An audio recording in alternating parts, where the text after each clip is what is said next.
చెన్నూరులో BRS శ్రేణుల నిరసన రాష్ట్ర ప్రభుత్వం రైతు వ్యతిరేక చర్యలు అవలంబిస్తోందని గురువారం బీఆర్ఎస్ పార్టీ ఆధ్వర్యంలో మంచిర్యాల జిల్లా కేంద్రంలోని ఐబీ చౌరస్తాలో నిరసన వ్యక్తం చేశారు. ఈ సందర్భంగా మాజీ ఎమ్మెల్యే నడిపెల్లి దివాకర్ రావు మాట్లాడుతూ వరి ధాన్యానికి క్వింటాలుకు రూపాయలు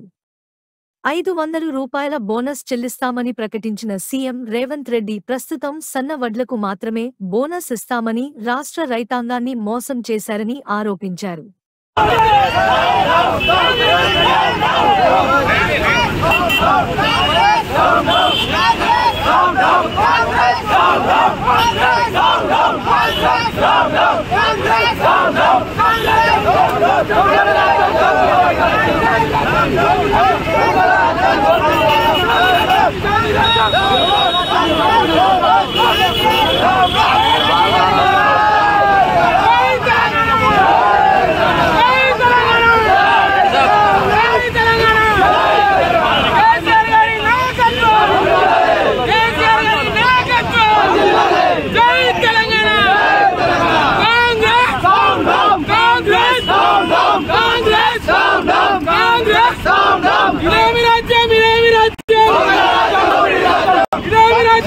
Let's go!